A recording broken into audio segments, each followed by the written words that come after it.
Thank you. Last supplementary on this question. Mani Satnam Singh Sandhu. People who were sir मेरा सवाल इस which my is also question involved. is about the people who We have were unlucky. tell the house is that these are very niche and technical posts. It's not like we have a huge pool.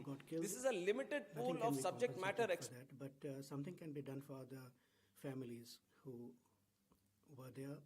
Next of kin compensation has been announced for next of kin, but medical students were also killed. Medical college students, they were having meals in their hostel. My question is about them whether compensation has been provided, whether their families who are also in trauma, any psychological help is being attempted. Thank you. Sir, first of all, I'd like to, through this house, also offer my condolences to the families of both the passengers of who are traveling in the plane, the crew and the passengers, and also the students, the families of both the students also. And this has been our idea right from the time the incident took place, that we are not going to differentiate between the victims, saying that Acha, these are the people who have traveled in the plane and these are the other ones who have got affected or succumbed to outside injuries outside the plane. And all the support that is being extended to the victims of the families inside the plane, the same assistance is being extended to all the families of the people, students who have died outside also, sir. And the compensation also equally, they have also been taken into account and they are being provided the compensation and the necessary support for the future also. Much of this, the responsibility has been taken by Air India, and combinedly, all the people, both in flight and off, everyone is being taken care of, both from the family side, and all the compensation is being equal. And this, not only in terms of compensation definitely equal, but in terms of assistance also that we are trying to provide from the government side, there is no difference. We are keeping, both are being taken into account in the same process. Question number 3, Srimati Rekha Sharma ji.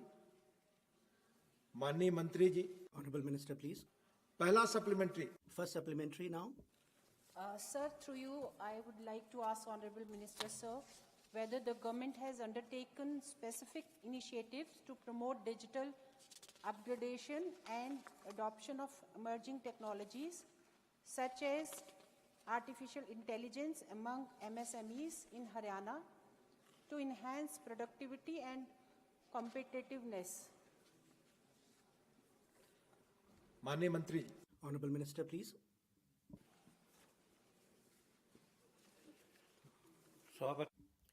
Honorable Deputy Chairman, sir. Basically, sir, as far as Haryana is concerned, we have done things there. AI integration and leveraging, we have been working for, and in many ways we have facilitated it also. India AI mission also is there, under which we do it in 7 parts. We do it, and India AI capacity and details are there. What is to be done, time it will take. India AI foundation models is the second. Under that also we have issues. Then AI pose. Fourth is AI application development work initiatives, and 5th is India IA future skills, and 6th is India IA startup financing, and 7th is safe and trusted IC. So under these programs we are doing things for development of technology in Haryana. Whatever in this regard needs to be done, we are at it. And not only that, we have gone ahead. So many other things are there. Department of Technology and in communications, we have used things. Telecommunications is a partner there. And there are other agencies also. We have connected agencies so that cyber crime can be prevented. So we have put all this to use in Haryana. Second supplementary, Rekha ji, Honorable Member. Honorable Minister, sir, whether any financial incentives capacity building programs or support mechanism have been introduced to facilitate this tech transition for MSMEs? And how is Ministry assessing the impact of effectiveness of these initiatives, particularly in terms of digital adoption and improved business outcome? माननीय मंत्री। Honorable Minister, please. Sir, Haryana government has gone in for digitalization and technology upgradation, and we have put in place measures. And first is Padma, is a program to assist in development of MSME, and holistic support we are providing for MSME in infrastructure and in branding also. And we give financial support. Also 1,000 crore rupees we have put in there. And second is assistance on technology acquisition scheme. And we have put in our assistance, new and patented technology enhancement has to be there. It is on demand basis. Whatever demand comes, we go accordingly. And approximately 50 lakh people, 75% of them have got subsidy also, they are covered. And third is Haryana Rural Industry Development Scheme, and there also industrial development in rural areas, in backward areas we are taking up, we are enhancing it now. And third is mini cluster development scheme, under which we have given 2 crore assistance to people, and 69,000 also have got it, and we have enhanced it. And government is taking note of other schemes also. So many schemes are there under which we have done work. I have a very long list with me, and if the honorable member wishes, I can send the same to her. And there are various other initiatives like Uddam portal, and then we have MSME Samadhan, MSME Sambandh is also there, and MSME ODR is there, and through these schemes we facilitate them, and under these schemes funds have also been earmarked. Honorable Mahua Maji ji. Thank you, Deputy Chairman, sir. Sir, my question relates to Jharkhand. In Jharkhand, human trafficking was at very high some years ago, and the current government is rescuing the women who are the victim of human trafficking, and for them various schemes have also been launched. The World Bank has also appreciated the Johar scheme.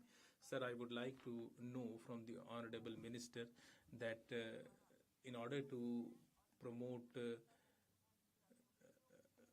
Jharkhand, what kind of AI initiatives are being taken by MSME Ministry? So the question especially relates to Haryana. Therefore, I have all the information pertaining to Haryana, and with regard to Haryana, I can give you all the details that in all the technical institutions we have special provision for women, and similarly, if the question relates to Jharkhand, I can give the information to her also. You please inform the honorable member. Question number 3. Question number 3 here, sir. Sir, must be Please. question number. It's 3rd. I can show you. Please. Just if somebody. Please take it. Mania Kiran Chaudhary. I would like to ask the Honorable Minister that has the government collaborated with any institutions or industrial bodies in Haryana such as NIFTM Kundli or MSME D Kandal to facilitate digital skill training for small enterprises, and also if there is any plan to set up a dedicated technology facilitation center or center of excellence for digital MSMEs in Haryana. Thank you.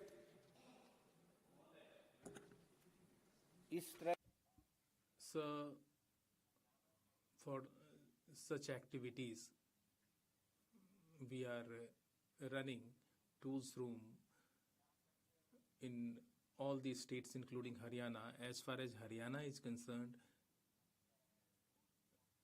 we have given Tools Room and Technology Center, and I have the detail of the same. We have an Institute of Tools Room in Aurangabad, then we have Institute of Design and Engineering.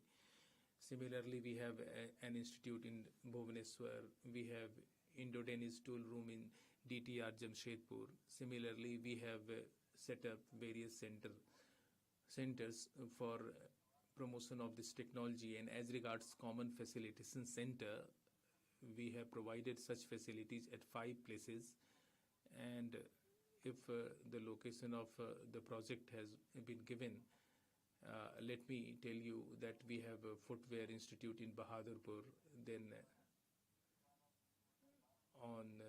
this has been given since 3rd December 2012, and the project cost is about 15,908 crore rupees, and the grant by Government of India is about 916 crore. We have a printing cluster in Karnal also, sir. It will take some time to provide the detail, but I have the detail with me, and I can give her all the details. And as I have spoken about clusters, we have one cluster, food cluster in Bahadurgarh, then we have printing cluster, then we have another cluster in Yamuna Nagar, then we have plywood cluster in Yamuna Nagar. When these clusters have been started, all this information has been indicated in this.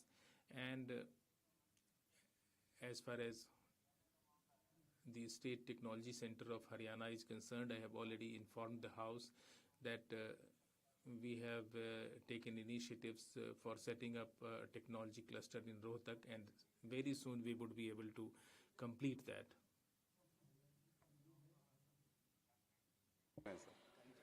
So the country is, we have one country.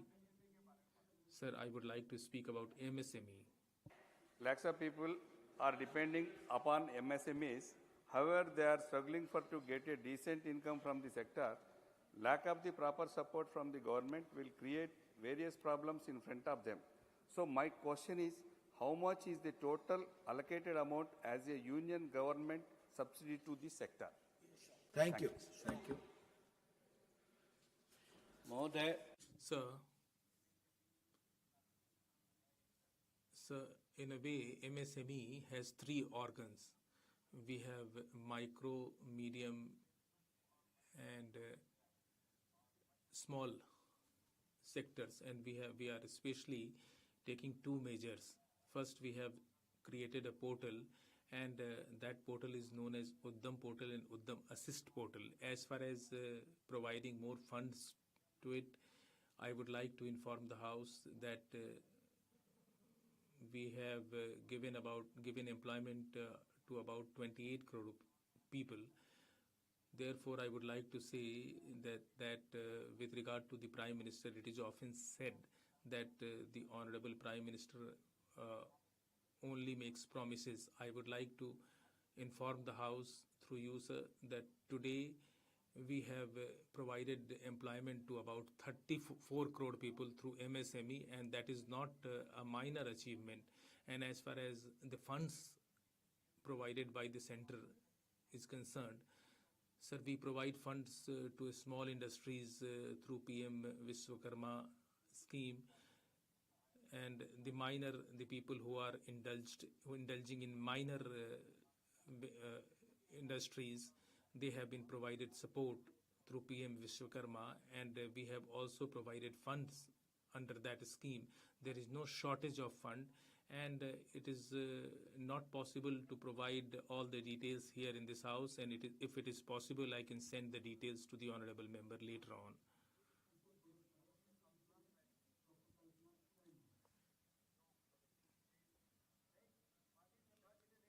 Honorable Chadha ji did not take his supplementary. Now I am coming to question number 4, Manoj Kumar Jha ji. Honorable Sir, I have not yet asked my question. First I will complete the formality and then I will give you the chance. Sir, thank you. I was a bit worried that I might lose my time.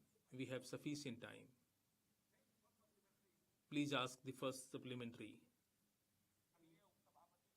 Honorable Deputy Chairman, sir, through you, I would like to know from the Honorable Minister. I was today seeing that all the honorable members, they have expressed their concern on this issue, and that is a concern voiced by the entire country. So a report has been leaked, and in the television reports, pilots, they are turned into villains, and they will not come on the television and they will speak about their role. Sir, my first supplementary is about the fact that when the US Federal Administration in 2018 and UK Civil Aviation Authority, they have already issued advisories regarding fuel switch system. And recently in the Boeing 787 aircraft, you have made it mandatory that the safety security mechanism has to be checked. 2018, since 2018, in 2024, why does it take a crash of this nature to do what should have been done in a routine way? Thank you. Sir, your question also has the answer. In a routine way, all these checks are already done. When there is a directive that is issued, then there is a special check that is done. But in terms of all the equipment that is there, according to the protocol that is listed, all the checks are thoroughly done. It is not that only when they say that this has to be checked, there is a special check that is done. All the fuel switches, all the cockpit, all the tires, everything get checked very robustly, very regularly. That is why we have a very tough process. But taking an advance like you said, we wanted to be more thorough. All checking has been duly happening from that time. And what you have mentioned, what the FAA has done also, there are two types of directives. That is, one is the AD, which is the Airworthiness Directive, which is a mandatory, that all the other state regulators, they all follow.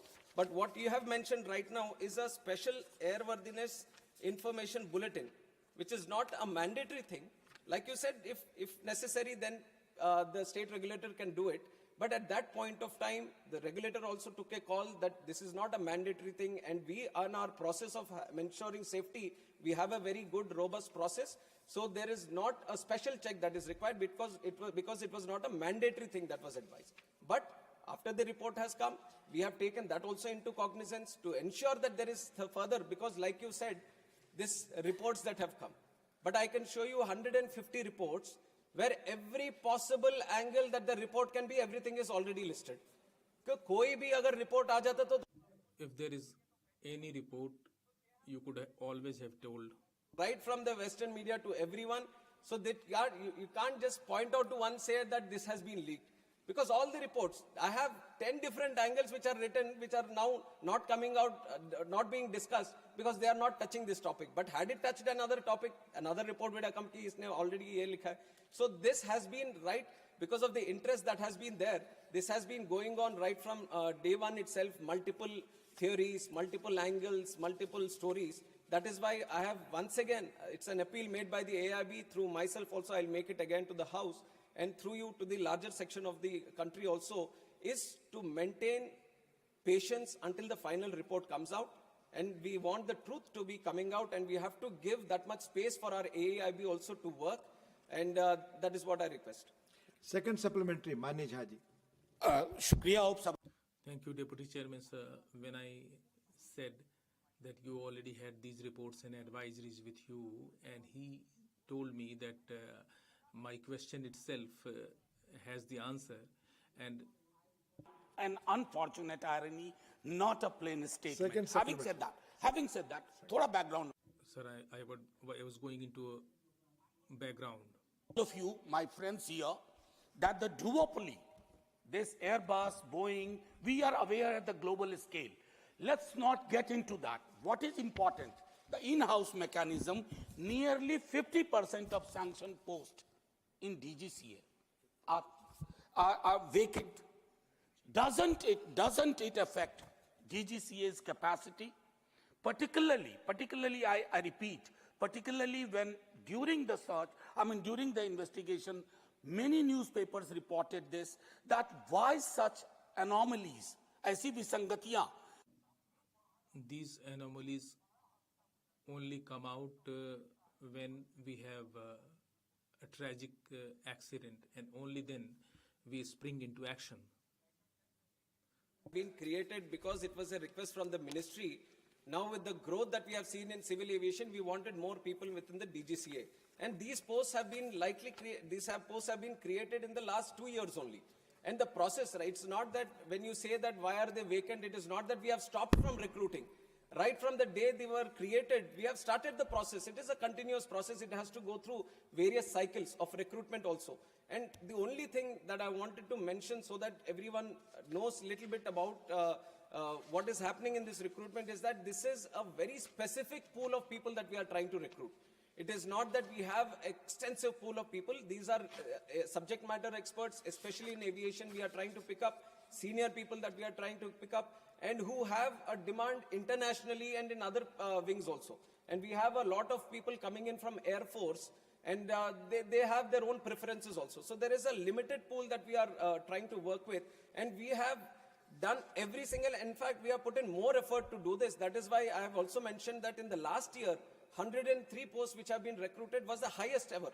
Because we wanted to speed up the process, we wanted to ensure that DGCA, the posts that are created is well equipped and it is full of the people that have to be recruited and no vacancies. It is an ongoing process. This year we are committed to take in 190 more, and also in the future all the posts are being worked out in such a way that no vacancies, the situation of no vacancies does not arise. For supplementary, Mani Sanjay Singh, not present. Mani Sri Raghav Chadha. Thank you. Thank you so much, sir. Sir, India's civil aviation sector is booming, no doubt. But it appears that the regulator, the DGCA, which is the backbone of the sector, is cracking up under pressure. I say this because it is understaffed, it is underfunded, and it lacks autonomy. Sir, Parliamentary Standing Committee की report बताती है कि The report of the Parliamentary Standing Committee tells us that in 2024, in technical posts, I am not talking about overall vacancies. There were vacancies of 55% in technical posts. And what is their role? Their role is air safety inspection, pilot licensing, aircraft maintenance, and airworthiness. So this is not shortage. This is really, this is in fact a crisis. Sir, I am coming to the question. skies. तो मेरा माननीय मंत्री Therefore, I would like to know from the Honorable Minister through you, sir, that first, DGCA, then we have SEBI and TRI. On the similar lines, we cannot convert DGCA into a statutory body, and by what time technical vacancies will be filled up? That the DGCA is not under any kind of pressure. It is operating with utmost seriousness, professionalism, and all the requirements that are there that actually strengthens it according to the International Civil Aviation Protocol. At this moment that you're seeing, I've already explained it in a couple of questions also, the situation is that the posts were just recently created. And like you said, when it comes to the technical posts, you need that right technical capabilities people only to be sitting in those posts. And when you look at that kind of experience, that kind of situation, then obviously the pool which is limited makes it much more difficult to engage these people. And these are people who are having to regulate the safety, which is of the prime most importance. The whole fundamental pillar for the growth of our civil aviation sector has been the safety and security of the people and the operations. So keeping that intact, the process itself has so much technical this thing that it gets a little difficult, but we have been trying with the UPSC and other people also to engage the right people so that the timelines which takes for it to engage these people gets reduced. And Honorable Member has also talked about the budget. We have seen in the last 1 year also the 10% increase in the budget is there, and accordingly whenever required, definitely your suggestions have been noted, and whatever best can be done to assist DGCA to be more powerful and more engaging in terms of ensuring the safety, we will be doing it from our side. Mania Priyanka ji. Thank you so much, Honorable Chairman. Sir, there comes a moment in time, when we keep our politics aside, and this particular air crash gave us that moment for even civil aviation to understand the challenges and the loopholes that exist. Sir, my question is very specific, which I've written to the Honorable Minister about, that he told us to be patient with the final report. We were absolutely patient with the interim report too. But why is it that the report was released to the Indian people at 2 a.m. in the morning, and there was no briefing done with regards to the AAIB report? Sir, just one second, a question related to the same thing. Pilots have raised their concern that there is no aviation expert who is sitting on that AAIB panel. Why is that so? If Honorable Minister could address that, I'd be grateful. Thank you. Thank you so much. Sir, I'll address the second part first, where it says that no aviation experts have been there. It is not true. There are two subject matter experts in terms of pilots who have been engaged within the investigation team. And likewise, other engineers and all from the industry also have been engaged. And International Civil Aviation Organization observer also from the UN, where a lot of articles were there that he was rejected and all. So baseless articles have come up at the time, but everyone who was supposed to be in the investigation team, they have all been there. In fact, pilots have also been there. So that addresses the second part. And also regarding the report releasing, it was entirely up to the AIB. It was up to the AIB to finish the report and to release the report. And it's not that when they finished, then they uploaded it. It is according to their this thing. I don't think there was very specific reason of why it has been released in the night or in the morning. It was the report which was supposed to be released, and it was released at that time. Dr. John Britas. Specific shortage of time. So after the Kozhikode air crash, the Aircraft Accident Investigation Bureau, AIB, has set up a flight data recorder and cockpit voice recorder lab, incurring a cost of 879 lakhs. Is it a fact that the investigation, even after that, the investigation is being conducted by AIB lab, or has the Indian government sought any assistance from a foreign country? Thank you, Manya Mantri. Sir, I have mentioned in the answer of the first question that this is the first time the FDR, the CVR has been decoded in the country, and how we have done it and why we are saying that we have done it is exactly because we have started the lab which could be able to do it here in India itself. And the money which was there has been put in to establish this lab. It's now, and because of the lab itself, we were able to do it in the country. The House and it was done stands in-house, the indigenously.